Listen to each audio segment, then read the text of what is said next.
masaya. Nakakain yung anak ko ng 5 araw sa isang beses. Kasi pag naando po kami sa lansangan, 2 beses lang po sila nakakain.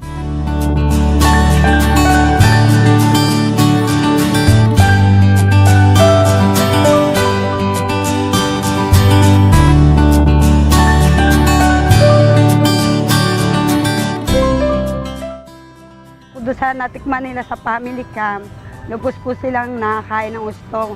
Sobra-sobra pa nga po eh. Yung pakita po sa amin, yung asikaso po sa amin. Yung pong ayaw na mawala ng mga anak ko.